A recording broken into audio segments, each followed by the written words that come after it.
Welcome to the deep dive. Our mission is to take these massive, often impenetrable source materials and really just give you the fast track to understanding what truly matters. And today, we are going deep. We really are. We're diving into the medical infrastructure of the armed forces of Ukraine, specifically this incredibly extensive official regulation that governs every single military medical examination, or VLE. Right, and this is defined primarily by the Ministry of Defense Order number 402. It was originally issued back in 2008, but the critical thing to understand is that this document never stops evolving. It's a living document. It's a living, breathing, legal and medical manual. Our sources show revisions running right up to the current date and even some planned for 2025, which confirms this is constantly being adapted. And when you say extensive, you really do mean it. This thing is. It's the definitive guide for military readiness. It defines who is physically and mentally fit for service, how incredibly complex injuries get documented and categorized, and what administrative processes have to be followed.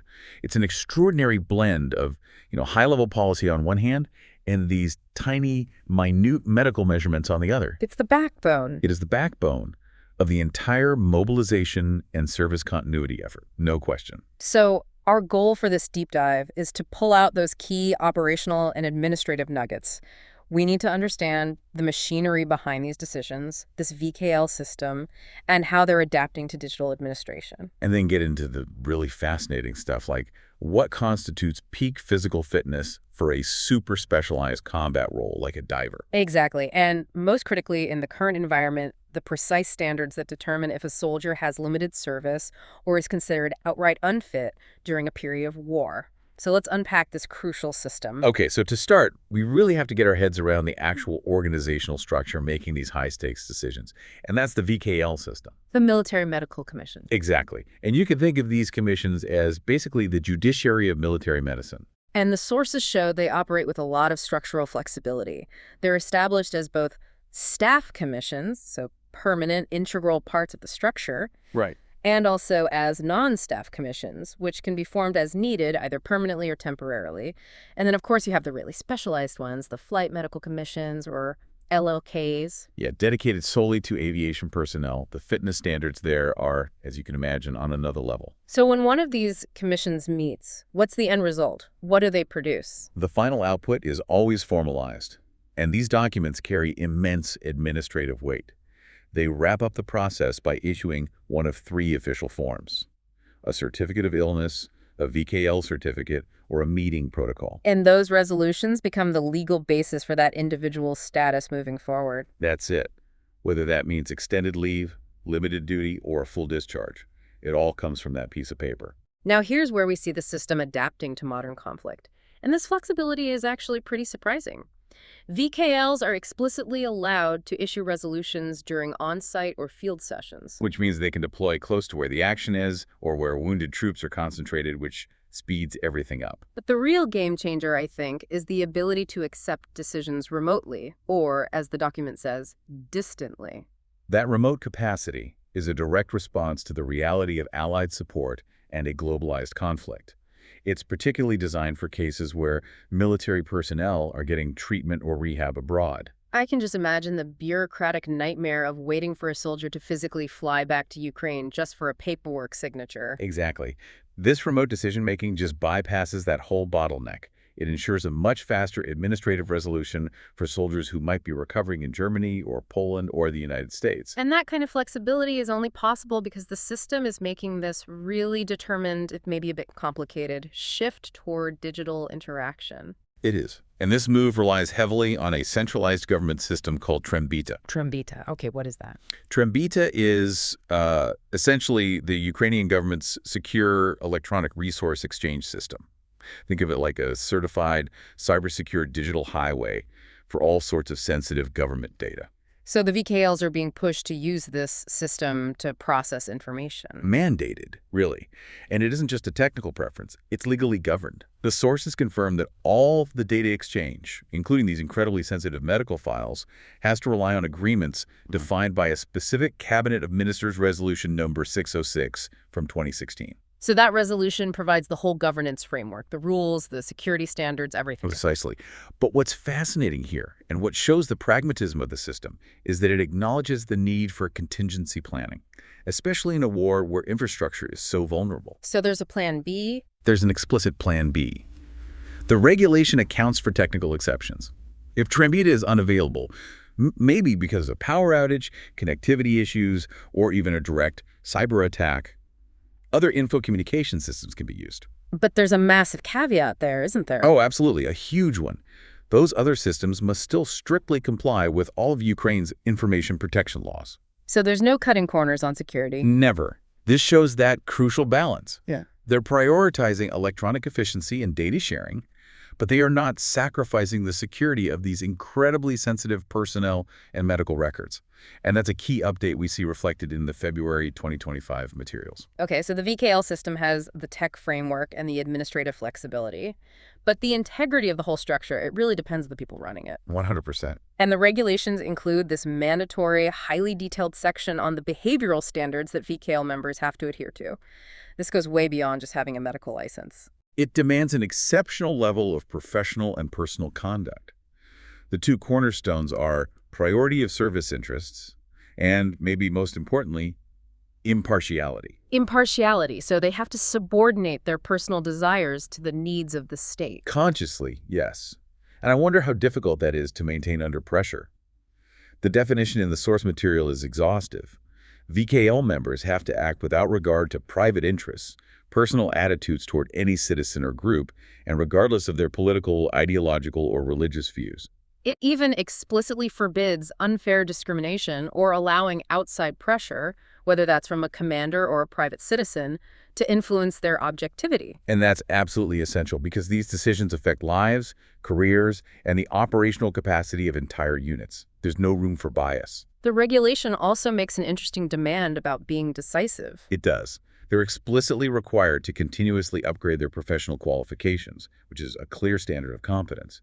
But then they're instructed, and this is a direct quote, not to avoid accepting decisions. So no kicking the can down the road. Exactly. They have to be proactive and conclusive to prevent cases from just stagnating in bureaucracy. And given the sensitive nature of the information here, what about confidentiality? How robust are those rules? They are ironclad.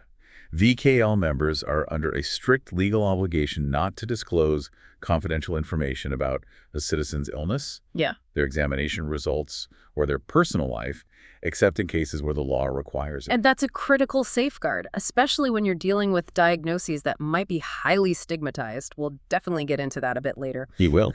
So to make these impartial, high-stakes decisions, the VKLs are given some pretty serious investigative power.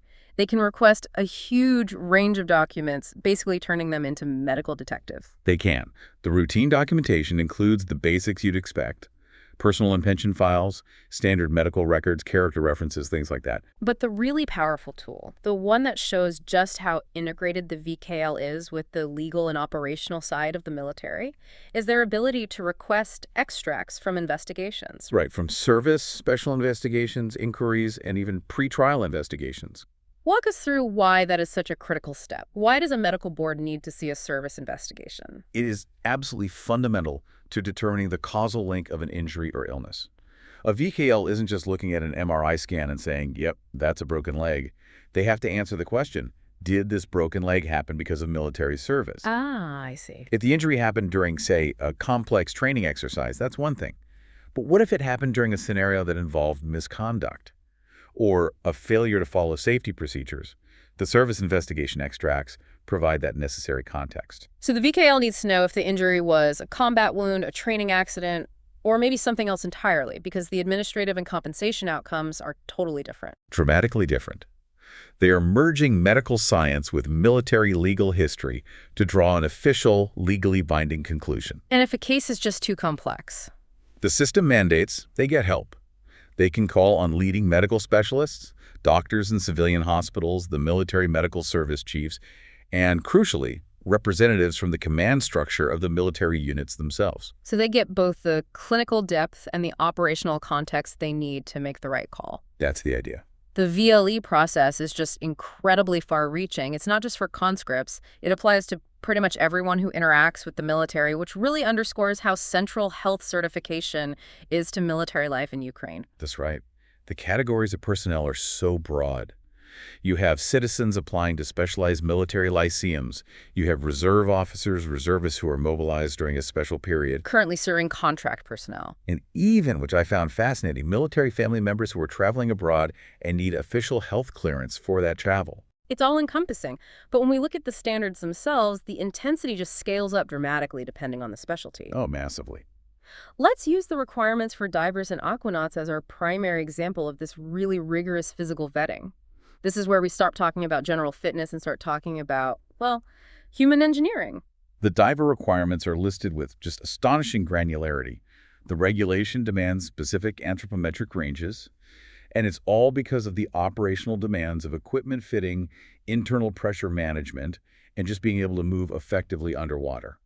Okay, so lay out those specifics for us. What are we talking about? For divers and deep-sea divers, the mandated height range is pretty restrictive, 170 to 185 centimeters. For aquanauts who might be doing even more specialized or confined work, the range is a little tighter, 170 to 180 centimeters. And this isn't about looking the part, it's about physically being able to use the standard issue equipment. Exactly. And the weight standards are equally rigorous, but it's not based on something simple like BMI. They use a standard of proper weight, which is tied to height and chest circumference, and it's all detailed in Table 1 of the regulation. So the VKL is focused on physical robustness. Completely. Your body weight has to fall within that proper weight range. And if a candidate is below the minimum proper weight, meaning they're significantly underweight for their frame, they are automatically considered unfit for diver training. Why is that? It's to avoid selecting people who just lack the necessary mass and energy reserves for sustained, heavy physical work in a cold, high-pressure environment. But there's a small exception built in, which I think shows how much they value elite physical capacity. Yes, there is. The regulation makes a concession. If you're below the minimum weight, you can still be considered, but only if you have excellent physical conditioning, which has to be confirmed by functional tests. So it allows for those highly trained, naturally leaner athletes to still qualify as long as their performance is proven to be superior. That's it. It's a performance-based exception. Let's talk about that performance capacity. The raw strength requirements defined by what they call the dynamometry test. And these figures are tied directly to the soldier's own body weight. The strength demands are extraordinary. Static back strength, which is a measure of your overall core and back muscle power, is vital for moving heavy gear and just surviving environmental stress. Candidates have to achieve at least 180% of their body weight in this measurement. 180%. And for those who are already serving as staff divers who are presumably at their peak, that requirement goes up. It jumps to at least 200% of their body weight. Wow. Yeah, so that difference tells you that 180% is the entry ticket. But the expectation for experienced serving divers is to maintain an even more elite level of functional strength. And on top of that, their right-hand grip strength have to be between 60 and 70% of their body weight. Which speaks to the need for manual dexterity for doing things like underwater engineering tasks. Precisely. But out of all these tiny details, the dental exclusion criteria are maybe the most surprising example of how operational specifics can override general health. I agree completely. The regulation states, very clearly, the absence of 3 or more consecutive teeth, specifically incisors, canines, or small molars, is a contraindication. It disqualifies you. And you have to ask yourself, why on earth is a missing tooth a disqualifier for an elite soldier? Because they have to be able to securely hold a breathing mouthpiece under extreme conditions. If the integrity of your jaw or your ability to bite down firmly is compromised by a gap or unstable teeth, you can't reliably seal your mouthpiece. And at depth, that is an immediate life safety risk. It's that simple. It's a mechanical failure point. That's the key takeaway. But conversely, the rules also show common sense. The absence of 3 molar teeth, the big grinding teeth in the back, is not an obstacle. Neither are non-removable dental prostheses. The focus is purely on the functional mechanics of the job. Okay, let's pivot from those hyper-specific combat roles to the general criteria that determine a soldier's fate through the VLE system during wartime. The system categorizes individuals based on the severity of functional impairment: significant, moderate, insignificant, or none. And this functional matrix is the most crucial part of the regulation during a special period because it allows the military to retain and use personnel even if they have chronic conditions, as long as those conditions don't compromise core operational safety. We can see this structure perfectly when you look at chronic lung diseases like chronic obstructive disease or bronchiectasis. These fall under Article 46, and the decision hinges entirely on a measurable metric, FEV1. FEV1. That stands for forced expiratory volume in 1 second. It's a measure of how much air you can force out of your lungs in 1 second after taking a really deep breath. So it's the main way doctors measure lung restriction and obstruction. It is. And the thresholds in the regulation are extremely precise. If a soldier has significant impairment of their external respiratory function, which the regulation defines as an FEV1 of less than 30% of what's predicted for them, they're deemed completely unfit for military service. And clinically, an FEV1 under 30% means your lung capacity is severely compromised. You'd struggle with even minimal exertion. You certainly couldn't handle the physical stress of combat operations carrying equipment. Total unfitness is the only logical conclusion. Okay, but the system maximizes utilization when the impairment is moderate. What's that threshold? Moderate impairment is defined as an FEV1 between 30% and 49%. In that scenario, the soldier is still classified as fit for service, but only in restricted non-combat roles.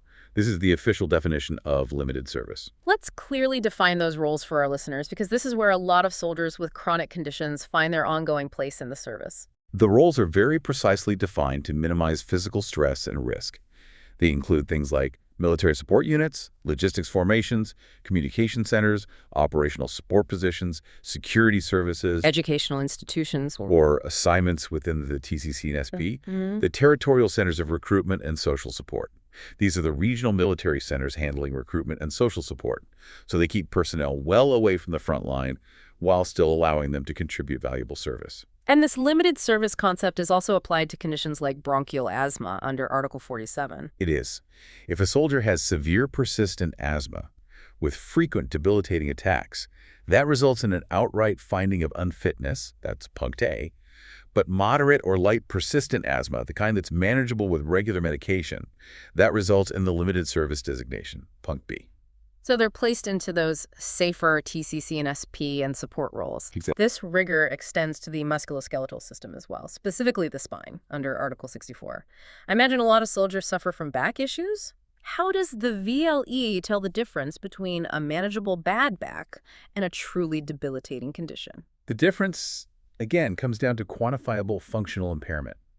A simple diagnosis of, say, scoliosis or osteochondrosis isn't enough on its own. It has to affect your ability to function. Right. To be found completely unfit, you need significant functional impairment. For example, a severe fixed deformity that measurably limits your mobility and causes chronic, unmanageable pain.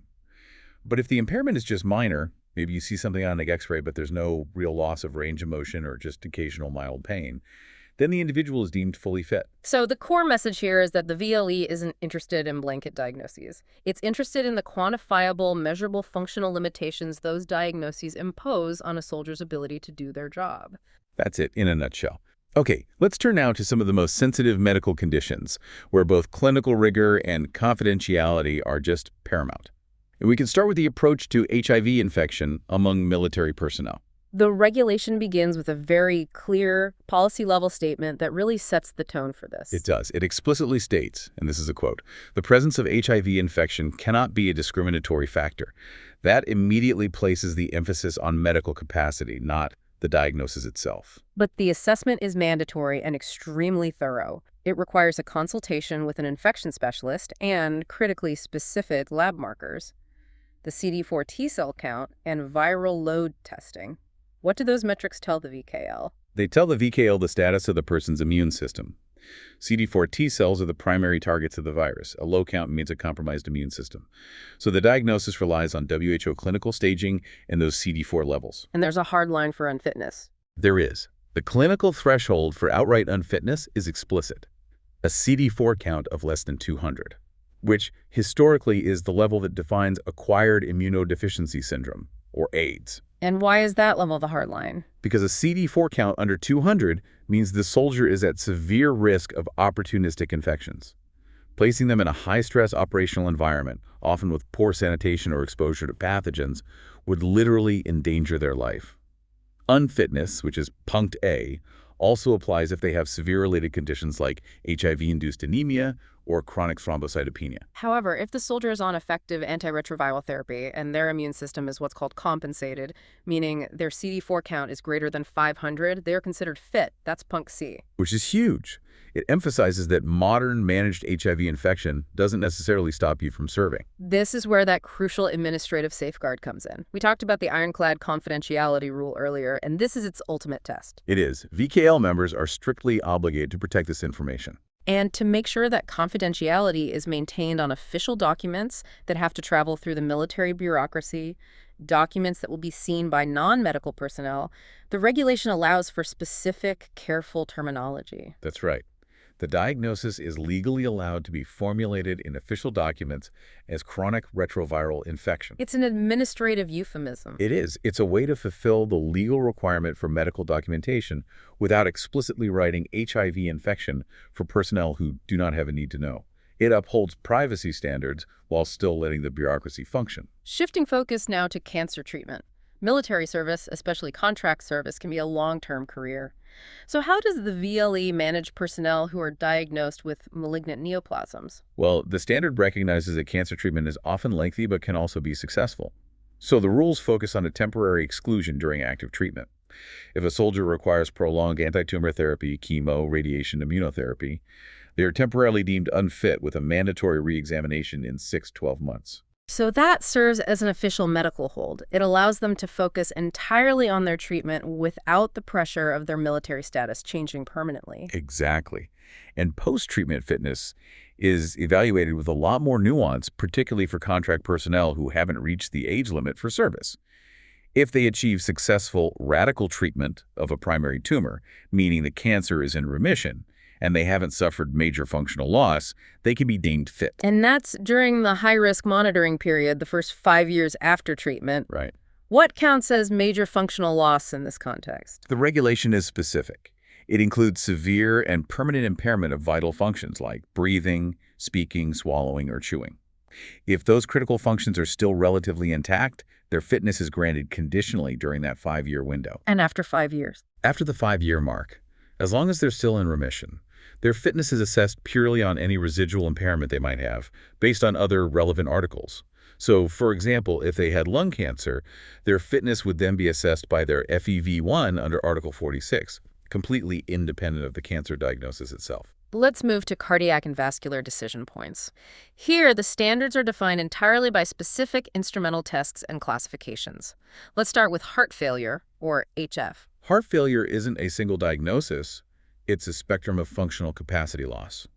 So the VKL's decision for unfitness is directly tied to the severity of HF, according to the NYH classification. That's the New York Heart Association classification. Right, and unfitness is confirmed for Class 2A and higher. For our non-medical listeners, how do those classes translate to daily life? What does Class 2A feel like? NYHA classes categorize symptoms. Class 1 is asymptomatic. Class 2A means you have a slight limitation of physical activity. You're comfortable at rest, but ordinary activity results in fatigue or shortness of breath. By the time you reach Class 2A, a soldier's operational capacity is already significantly compromised. And the final diagnosis needs instrumental confirmation, right? You can't just go on symptoms. No. The regulation insists on objective testing, primarily an ECG or an echocardiogram. It's an ultrasound of the heart that can measure ejection fraction and see structural damage. A clinical observation alone is not enough for a VKL decision. Arrhythmias and pacemakers, under Article 38, also have these really strict cutoff points. What are the high-risk conditions that lead to automatic unfitness? Unfitness is confirmed for symptomatic high-degree blocks. This includes the persistent third-degree AV block, or SSS, syndrome, if, and this is the key part, if these are accompanied by syncope, which means recurrent fainting spells. Because that's an immediate risk of sudden incapacitation. A severe risk, SSS without syncope, or a pause in your heartbeat of more than 3 seconds during the day, is also disqualifying. But the VLE is careful not to disqualify people based on minor asymptomatic conditions. Exactly. The system is designed not to lose personnel over trivial findings.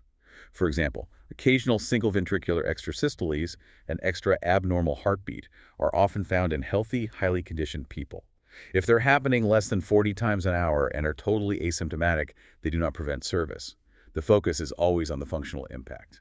And what about severe vascular problems, like blockages in the arteries that lead to the brain? For vascular stenosis, the unfitness threshold is very high, which reflects the extreme risk of stroke. Unfitness applies to severe blockages, like an occlusion or stenosis of the common or internal carotid artery or the vertebral arteries, when that blockage is confirmed to be over 75%. And that requires objective testing, like an ultrasound or an angiogram. Yes, the risk associated with deploying someone with a 75% plus carotid blockage is just unacceptable. Finally, in this section, let's address the severe administrative and safety protocol around acute mental health crises where the service member refuses help. This has to be one of the most difficult situations a commander can face. It is extremely high stakes. It's a blend of safety concerns and legal procedure. If a service member displays aggressive, dangerous, or harmful behavior because of a severe mental disorder, and they refuse inpatient psychiatric treatment, which is effectively refusing a direct order, the commander has to initiate a specific protocol. And that protocol starts with documenting everything. Everything. The commander must immediately initiate a service investigation into the failure to follow orders, meticulously documenting all the signs of the dangerous or morbid behavior that led to the refusal of treatment. And crucially, that documentation doesn't just lead to disciplinary action, it goes down a different legal path. Precisely. These investigation materials are then provided to pretrial investigation bodies, and the purpose of this step is explicitly to determine the legal necessity and justification for the forced hospitalization of the service member to a specialized psychiatric facility. So that's how the military adheres to safety protocols, removes a potentially dangerous individual from the unit, but also respects the legal requirements for involuntary commitment. It's a very clear, if difficult, legal and medical process. The ongoing conflict has it's necessitated these radical shifts in bureaucratic tempo. The VLE system has procedural adjustments that are designed purely to accelerate decision-making for actively serving personnel, to stop them from just languishing in administrative limbo. And the source material is remarkably specific about this acceleration. During the special period during martial law, the VKL has to process the final paperwork, the certificate of illness, or the VKL certificate, in no more than 5 calendar days after the medical exam is complete. 5 days. That is an incredibly tight turnaround time, especially for complex cases that might involve external specialists and multiple reviews. It's a massive logistical challenge. But it underscores the military's urgent need for clarity. They need to know, are you fit? Or do we need to replace you in the operational rotation? That's exactly it. And beyond speed, the war context also introduced more administrative flexibility regarding a soldier's temporary status. You mean they can be temporarily unfit? Yes. Yeah. Under martial law, the VKL is specifically authorized to issue a resolution of unfit for military service with re-examination in 6-12 months. This temporary unfitness ruling is a critical tool. So it allows personnel with serious but recovering conditions, like after a major surgery or during post-chemo recovery, to be excused from service duties without being permanently discharged. Right. It maintains manpower flexibility while acknowledging the reality that recovery takes time. And during this period, they can also order the transfer to a recuperation battalion or team. Let's move to the practical support for the wounded, particularly travel arrangements for treatment and the logistics of recovery. The VKL resolutions address this in detail. They do. The VKL has the authority to authorize specific travel modes for service members traveling for treatment. If the soldier is wounded or requires special comfort, the VKL can authorize them to travel in a couchette car. Now, for our listeners outside of Europe or the post-Soviet space, what exactly is a couchette car? A couchette car is a sleeping car on a train. It usually offers bunk beds or compartments. It provides a level of comfort, rest, and privacy that's far superior to a standard sitting car, which is essential for a recovering or wounded soldier. And if they need to be isolated? If the individual requires isolation, maybe because of an infectious disease or a need for strict rest, the VKL can authorize travel in a separate coupe within that couchette car. And the cost for this more comfortable, specialized transport is covered? Yes. The regulation confirms that the cost for this authorized travel is borne entirely by the Ministry of Defense. It removes a huge financial and logistical burden from the soldier and their family during a crisis. There's also a flexible mechanism for re-examination once a soldier finishes their treatment leave. Absolutely. To avoid forcing a soldier to travel hundreds of miles back to their unit just for an appointment, the regulation says that service members returning from medical leave can undergo a repeat medical examination right where they are. at the location of their leave. And that's handled by the local TCC and SP. Exactly. It's a decision by the leaders of the territorial centers of recruitment and social support. It decentralizes the administrative burden and just streamlines the whole process of getting back to duty or determining if more leave is needed. The system also has some extremely strict oversight mechanisms, particularly about determining causality and investigating potential administrative errors. Determining causality linking a disease or injury to military service is often the highest stakes administrative process. This is especially true for historical events, like illnesses linked to the Chernobyl cleanup, which might not show up for decades. So the TCC and SPs have the difficult job of digging through archives. An incredibly difficult job. They're searching for treatment histories, combat participation records, service length, verification of being in high-risk zones. It's historical detective work. And once those complex historical documents are gathered, the staff VKLs are on a strict timeline. They have to make a decision on causality within 1 month of getting the full documentation. That can only be extended once, up to 45 days, in really extreme circumstances. It's another administrative pressure point to prevent indefinite delays in compensation or benefits. The regulation also addresses the massive consequence of a military error. What happens if a service investigation reveals a soldier was unreasonably discharged for health reasons because of an incorrect VKL decision? This is where the legal oversight becomes so critical. If administrative negligence or an objective medical error is found, the TCC and SP has to send all the materials to the staff VKL for verification. And this could potentially lead to the cancellation of the incorrect VKL resolution. That is huge. Canceling a VKL resolution means essentially undoing the original administrative decision and potentially undoing an unwarranted discharge. It restores the soldier's administrative status. It opens the door for retrospective benefits, compensation, or a recategorization of their disability status. This clause ensures there's a legal path to correct profound, life-altering administrative mistakes. Finally, let's review this extensive list of conditions that prohibit military personnel or their family members from traveling abroad. This reflects a deep commitment to medical risk management. This no-go list is long, and it's designed to prevent a situation where someone requires urgent, complex care that isn't available or easily accessible abroad, or whose condition could be severely destabilized by the stress of travel. Give us some examples of the absolute bans. The absolute bans include things like active tuberculosis, malignant tumors, unless they've been successfully treated and are in long-term remission severe heart failure, which is defined as NYHA stage 2-3, and hypertension stage 2-3. So conditions that can become unstable very quickly. Exactly. And also conditions involving frequent unpredictable incidents. Things like frequent arrhythmias, defined as more than once every 2 months, Crohn's disease, type I diabetes, and epilepsy. These are all chronic conditions that require immediate specialized intervention if they destabilize. The risk is simply too high.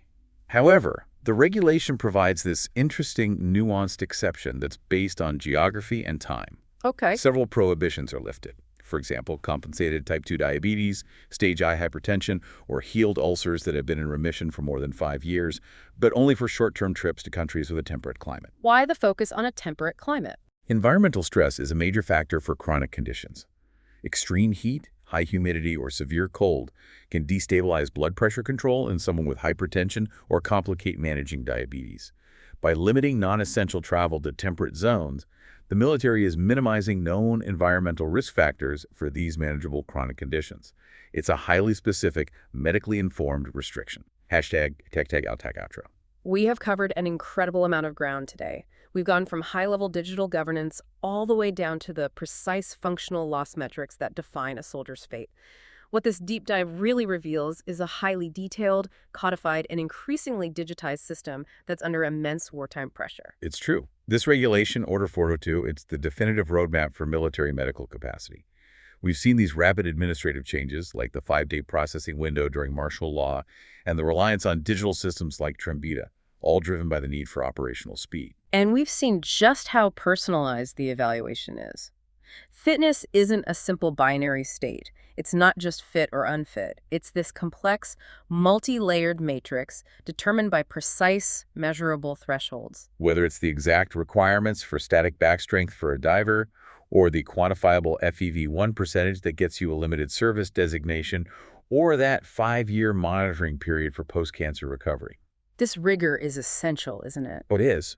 It highlights the intense administrative and clinical effort to maximize operational capacity, to make sure that every service member, regardless of their medical profile, is placed in a role where their physical capability meets the demands of the job without compromising safety or unnecessarily discharging skilled people. That level of specificity is what always stands out in these documents. We talked about those non-obvious operational barriers, like the disqualification of divers who are missing 3 consecutive incisors or canines. All because of the mechanical requirement to hold a mouthpiece securely. It's a perfect example of how a seemingly minor detail can become a critical operational constraint. It really is. So let's leave you, the listener, with a final thought to mull over.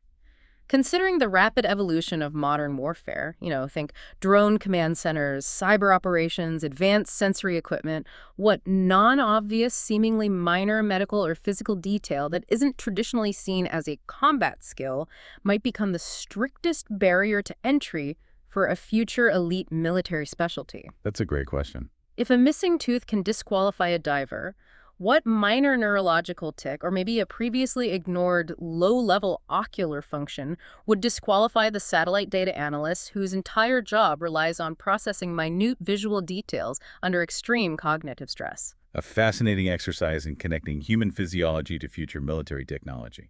Thank you for joining us as we explored the extraordinary specifics of military readiness. We hope you walk away feeling thoroughly well-informed. Until next time, keep digging deeper.